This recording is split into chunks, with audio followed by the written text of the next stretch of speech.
Cet enjeu, il est présent partout et cet enjeu de plateforme de service, nos clients, ces grands comptes, le mettent tous en œuvre sur ce modèle, sur ce principe. Voilà un paysage bien brossé. Donc effectivement, on va pouvoir parler d'assurance, de banque, d'industrie automobile et de télécom avec Rémi Hugonin qui représente donc Orange Business Service. Peut-être, si vous le voulez bien, commençons peut-être effectivement par la problématique business dans l'automobile. Aujourd'hui, quelle est la situation suite à l'introduction faite par Philippe?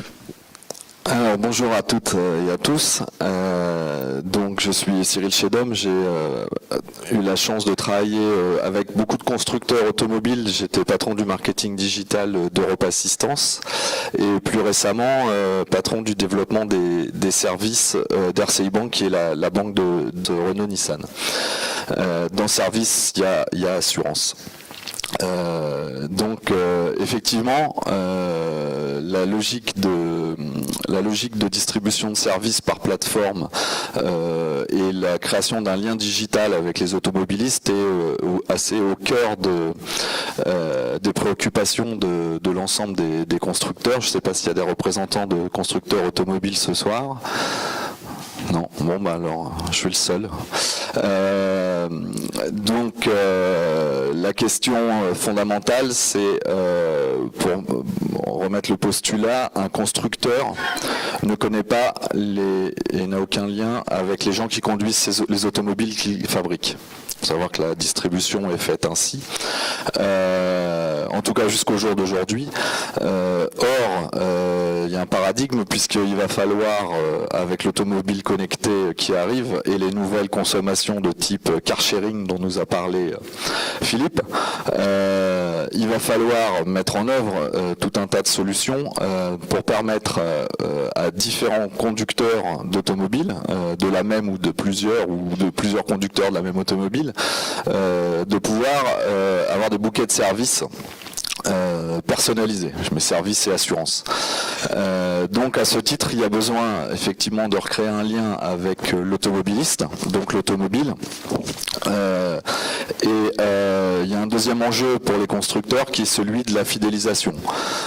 Sans trahir de secret, un client qui a une relation mensuelle, j'allais dire entre guillemets, avec son constructeur, que ce soit par différents services que je vais vous énumérer, a un taux de renouvellement et de fidélité à la marque supérieur de l'ordre de plusieurs pourcents, voire plusieurs dizaines de pourcents selon les constructeurs. Je m'explique. Depuis des années, les constructeurs ont développé leurs propres solutions ou des packaging autour du financement. Le financement est un service marketing qui aide à vendre des voitures à des gens qui n'ont pas le cash ou qui n'ont pas décidé de l'acheter en cash. Le financement est un des leviers de la fidélisation. Si vous avez un crédit, l'OA entreprise auprès d'une marque, quand vous déciderez de changer de véhicule, il y a un taux de fidélisation supérieur si vous avez ce type de financement. Derrière, l'intérêt est donc de dérouler tout un tas de services qui peuvent intéresser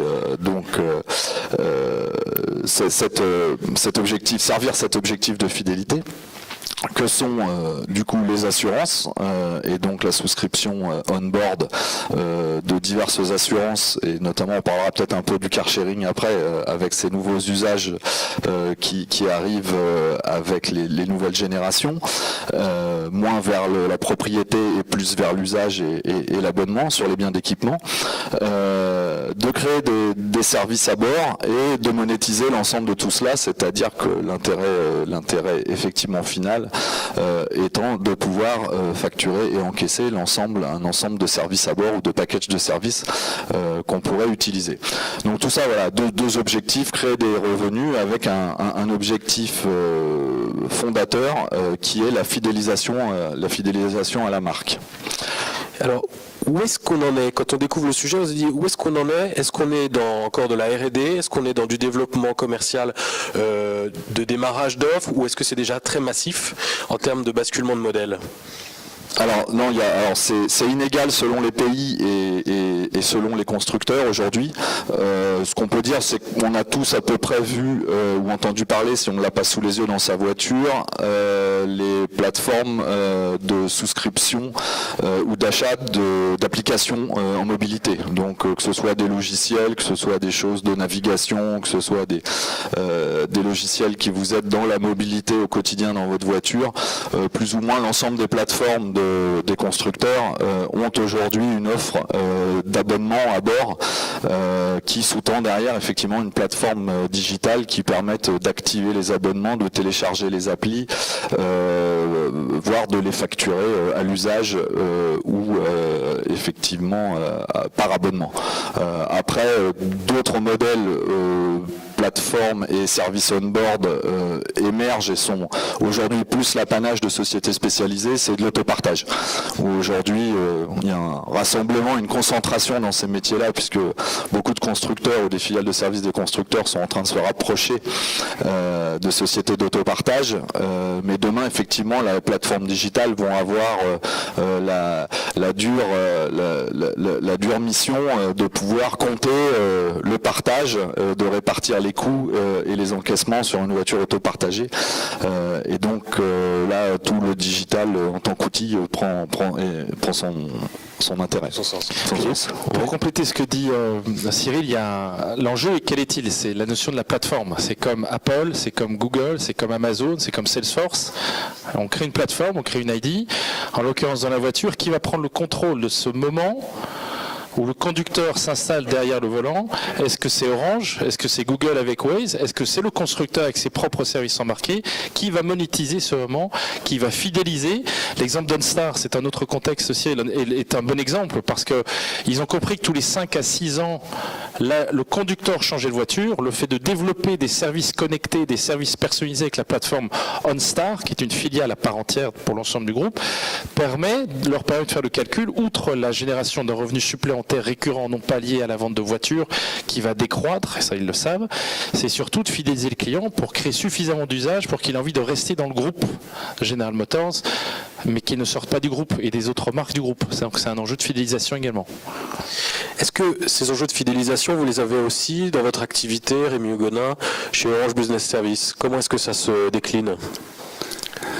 Merci. Bonjour à toutes et tous. Donc, je suis Rémi Hugonin, je travaille dans une entreprise qui s'appelle Orange Business Services. Donc, notre activité, c'est une activité mondiale, mais je vais essayer de vous parler plus précisément de notre activité sur la partie Internet des objets et puis data, puisque c'est l'objet vraiment de ce que je vais essayer de vous exposer aujourd'hui. Donc, effectivement, ce phénomène, du coup, qui est bien illustré sur le domaine automobile, et en fait est similaire dans beaucoup de secteurs d'activité. Ce qu'on observe aujourd'hui grâce à une plateforme qu'on a lancée en 2014 qui s'appelle DataVenue, c'est que les entreprises, et pas uniquement vers les consommateurs finaux, mais également dans leur chaîne de valeur complète, en B2B, en B2B2B, en B2B2C, sont dans une démarche dans laquelle ils veulent aller toucher l'utilisateur final, parce qu'il y a un objectif de fidélisation qui est évident, mais il y a également effectivement un objectif également de création de nouveaux business models. Ça peut être des choses qui vont très très loin, ça peut être une grue connectée, donc l'Internet des objets aujourd'hui, ça peut être un objet qui est énorme comme une grue, qui peut être vraiment connecté et qui permet du coup, plutôt que d'avoir un modèle plutôt de location, qui est un modèle plutôt classique, la mise en place d'un modèle à l'usage. Donc ça peut être également des cafetières qui deviennent de plus en plus connectées. Donc là on revient un petit peu dans le domaine plutôt du consommateur, mais les consommateurs sont parfois dans les entreprises également. Donc les cafetières que vous avez parfois dans vos bureaux vont bientôt être toutes connectées et vous pourrez facilement faire des nouvelles commandes, et donc votre fabricant préféré de cafetière lui permettra de servir la bonne capsule au bon moment. Donc ça, c'est exactement des phénomènes qui sont en marche et qui permettent à ces différents acteurs, et certainement vous êtes également conscient de ça, d'être vraiment en place avec l'acteur final qui est le consommateur, que ce soit un utilisateur dans l'entreprise ou le consommateur dans sa maison, et donc le phénomène effectivement de l'IoT est un phénomène très très important qui permet de faire ça. On a lancé en fait initialement, pour peut-être vous raconter un petit peu l'histoire de DataVenue, donc c'est une plateforme effectivement qui est plutôt basée sur l'IoT et la transformation de données data, plutôt en 2014, pour aider les startups à avoir un lien, celles qui fabriquaient des objets connectés et puis celles qui voulaient créer des services.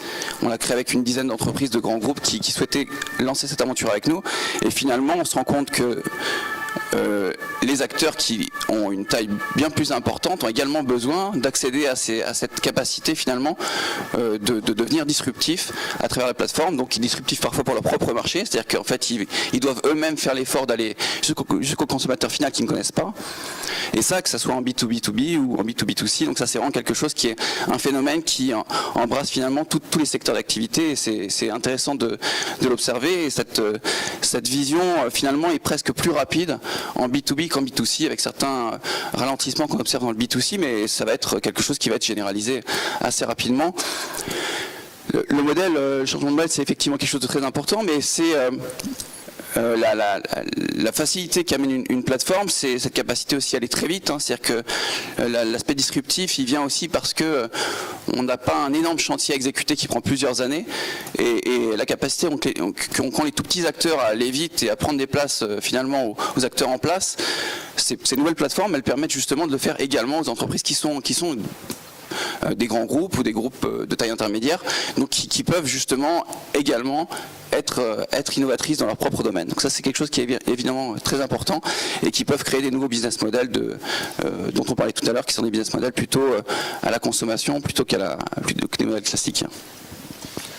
C'est quelque chose que vous voyez aussi, ce côté transsectoriel de la transformation du business model partout, Philippe? C'est fabuleux, là on travaille sur un dossier qui est fabuleux avec un acteur totalement inattendu pour illustrer ce que tu dis, Émeric, c'est Royal Canin. Voilà, Royal Canin. Je ne sais pas combien d'entre vous ont un chien. Royal Canin, ils sont en train de déployer une stratégie de plateforme. Ils ont 3 ou 4 instants critiques dans leur relation avec le client final, le propriétaire de l'animal. La naissance, quand le chien est malade, ou l'animal est malade, et malheureusement à la fin de sa vie. Ce sont des moments où il y a une interaction forte avec le professionnel de l'écosystème, le vétérinaire, où il y a une démarche de consultation, de recommandation. Donc la mission de Royal Canin, c'est assurer une bonne santé de l'animal au travers de l'alimentation, la qualité de cette alimentation. Et leur problème aujourd'hui, c'est qu'ils ont 3 ou 4 instants critiques dans la vie de l'animal où ils ont un contact fort, une recommandation via le partenaire qu'est le vétérinaire, mais ils n'arrivent pas à avoir ce continuum dans la relation avec le client. Leur intérêt, la qualité du traitement proposé par Royal Canin réside dans la continuité, dans la durée avec laquelle le traitement va s'opérer, et pas simplement à quelques instants, et c'est ça. Donc leur proposition valeur aujourd'hui, ils sont en train de réfléchir avec des objets connectés. Alors, on va parler de colliers connectés, on va parler de services d'ADN, pour permettre très tôt aux clients de comprendre les risques, propriétaires de l'animal, les risques associés à la génétique de l'animal, à ses habitudes, à la surveillance de son poids, à tout un ensemble de services associés. Et ils sont en train de créer une plateforme qui va être supportée et qui va animer tout un écosystème avec des partenaires, avec des distributeurs, avec différents acteurs qui interviennent dans l'écosystème de distribution ou de recommandation et de prescription.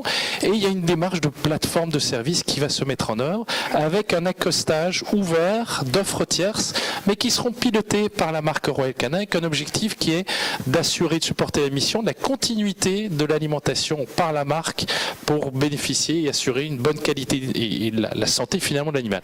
Royal Canin, c'est un exemple.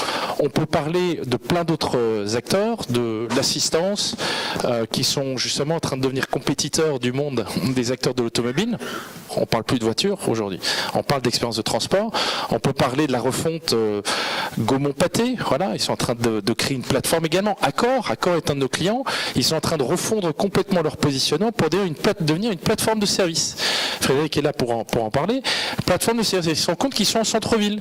Ils se rendent compte qu'ils ont des acteurs comme Airbnb, les propriétaires d'Airbnb ont des problèmes pour mettre à disposition les clés de leur logement. Mais ils sont en train de dire à tous ces acteurs, aux blanchisseurs, à tous les acteurs de centre-ville, utilisez l'aspect central de mon hôtel, la disponibilité de mon personnel, puisqu'il y a toujours un personnel jusqu'à une heure tardive, pour mettre à disposition vos clés de logement dans le cadre des gens qui utilisent Airbnb, des propriétaires de logement, le blanchisseur, les commerces du coin, bref, devenir une plateforme de service et une plateforme de monétisation de l'usage. Voilà, ce sont quelques exemples, on a plein d'exemples à partager si vous le souhaitez, mais ça concerne tout le monde.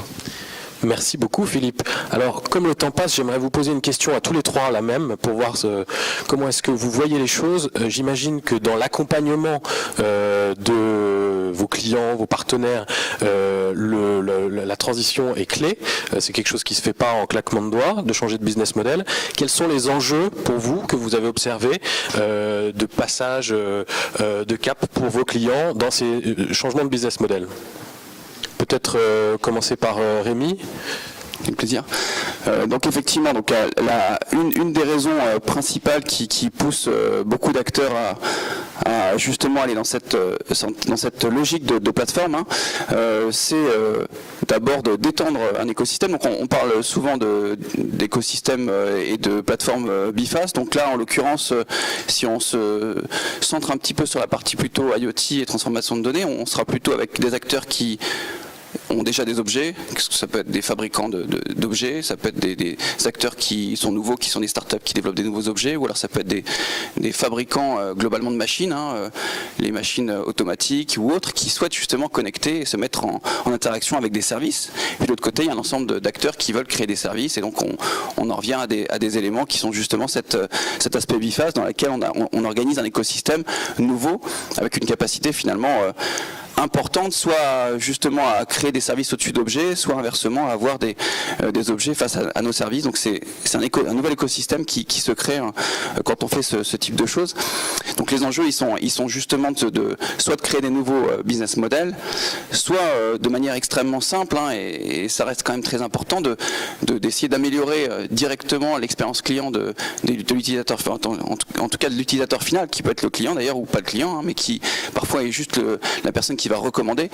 On a des exemples qui sont par exemple les aires de repos connectées, puisque maintenant on a une aire de repos en France qui est connectée, d'autres qui sont en train d'arriver d'ailleurs, donc qui permettent d'avoir du coup des mini-révolutions dans l'expérience client, puisque maintenant on va avoir une bien meilleure expérience, en tout cas c'est la promesse, sur les aires de repos en bord d'autoroute, et je pense que vous l'espérez tous, mais grâce justement à la connexion des objets qui sont sur cette aire d'autoroute, on peut justement avoir un lien avec l'utilisateur final et surtout augmenter le taux de satisfaction et des choses qui sont très importantes pour l'entreprise.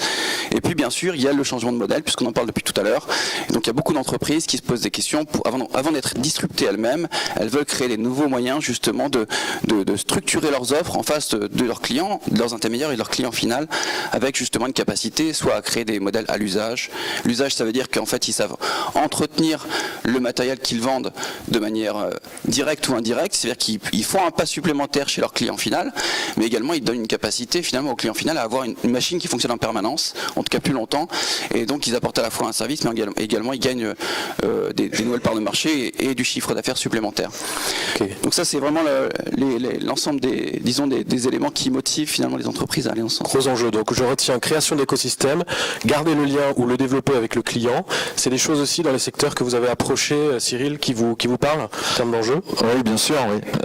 Bien sûr, alors si on met l'automobile au cœur de la banque et de la finance, l'automobile est au cœur de plusieurs révolutions, enfin au cœur, au centre. Une révolution technologique qui aujourd'hui nous fait embarquer de plus en plus de technologies à l'intérieur des véhicules. On parle de conduite autonome, en tout cas de plus en plus d'assistance à la conduite. L'automobile est un élément de la mobilité individuelle. Aujourd'hui, le plus important dans la mobilité individuelle, c'est un gros passage individuel dans des transports en commun éventuellement, mais c'est un élément clé avec des budgets importants, y compris sur les ménages. Elle est aussi au cœur de la révolution monétique, puisque aujourd'hui les moyens de paiement sont en train d'évoluer. On est sur la logique enfin moi en tout cas je pense que le smartphone est en train de s'imposer comme un moyen de paiement, en tout cas la sécurisation de l'authentification des paiements de demain. Donc là l'automobile est aussi au cœur de tout ce qui est paiement en mobilité,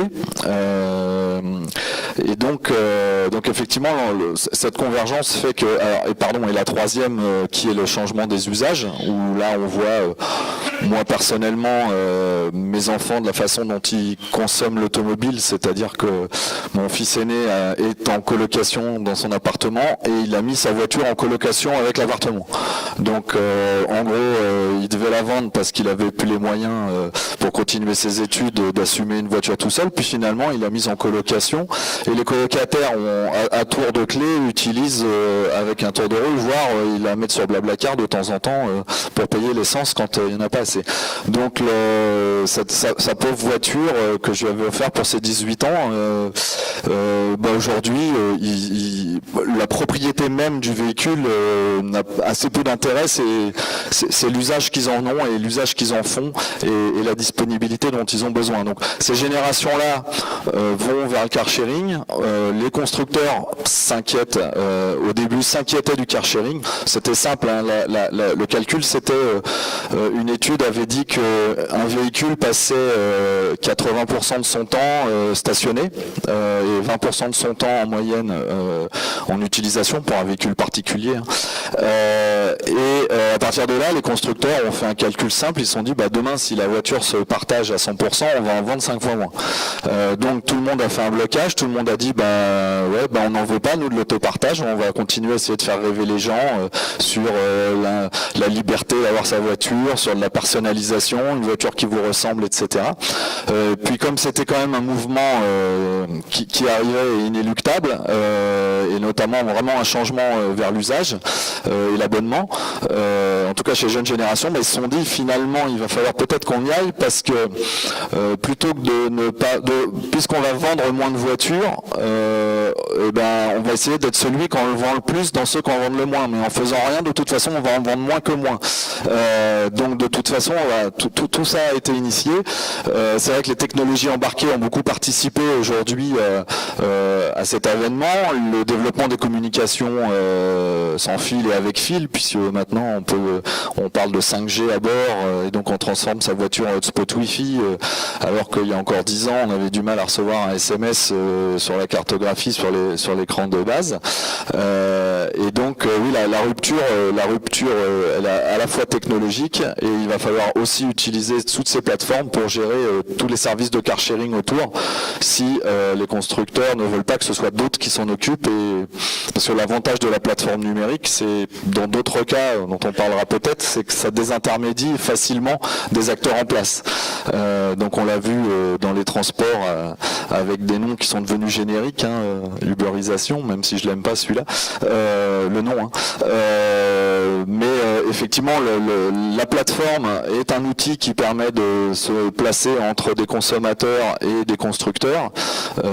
Aujourd'hui les constructeurs automobiles se posent tous la question de la création de leur propre plateforme, de services au début, de car sharing ensuite, avec des problématiques professionnelles pour tout ce qui est utilisation pro, utilitaire, véhicule pro, etc. et une utilisation particulière, en particulier la clientèle des individus, des particuliers qui risque d'être la plus touchée en termes de volume de vente dans les décennies à venir pour les raisons d'autopartage citadine qu'on connaît. Merci beaucoup Cyril. Alors effectivement tous les acteurs se posent la question. Philippe, le mot de la fin. Alors le mot de la fin, quel est l'enjeu pour vous? Il n'y a pas de souci, c'est un sujet important. Je vais prendre l'exemple, qu'est-ce qu'on voit chez nos clients? Tu disais, c'est de la transformation, comment on aborde le sujet, est-ce que c'est compliqué? Je vais prendre l'exemple d'Engie Digital. Engie, le groupe Engie, j'espère que tu peux lever la tête et je ne dirai pas de bêtises. Vous avez créé Engie Digital. Donc qu'est-ce qu'on voit chez nos clients? On voit du Discover, Develop, Deploy. C'est la promesse du SaaS. D'accord? On cherche à comprendre la disruption, quel est ce nouveau client, quelle est son attente. Je regarde mon organisation, j'ai du legacy, j'ai un modèle qui a été construit sur un paradigme qui est différent. Comment je vais faire? Et ce qu'on voit chez le client, c'est qu'il disrupte quelque part pour commencer l'organisation. Il crée des cellules qui vont réfléchir sur des nouveaux parcours, sur des nouvelles offres digitales. Ils vont les incuber et ils vont ensuite créer des architectures, ou en tout cas proposer des architectures au niveau des systèmes d'information agiles pour proposer au métier une alternative. Messieurs, voilà, on vous propose un ensemble d'offres. On pense qu'elles ont du sens sur vos marchés, bien sûr, et c'est la promesse, et c'est ce dont on parlait tout à l'heure, il faut l'adapter simplement en termes de pricing, en termes de réglementation, en termes de problématiques de paiement. Chaque région du monde est différente, donc il faut avoir cette agilité. Mais vous, au niveau du métier, je vous propose d'essayer avec votre plateforme Legacy, ou au contraire, si vous allez sur un parcours agile, je vous mets à disposition, moi, au niveau du SI, une architecture digitale plus flexible en termes de coût, en termes de time to market, en termes de rapidité de lancement d'offres, d'apprentissage. Donc c'est pour ça qu'on entend chez nos clients ce principe de découverte, de développement, d'industrialisation si ça marche bien, avec une montée à l'échelle rapide et avec des architectures qui permettent d'accompagner des enjeux du coût d'industrialisation plus importants.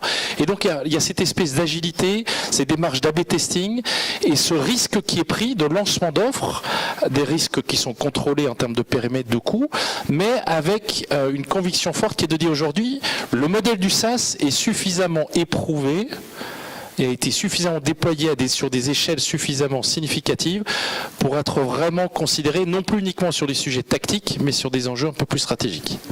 Et ça, quel que soit le secteur. Absolument. Messieurs, un grand merci pour votre intervention. Et vous pourrez poser vos questions aux intervenants de cette table ronde ou de la précédente autour d'un petit cocktail qui vous attend en fond de la salle.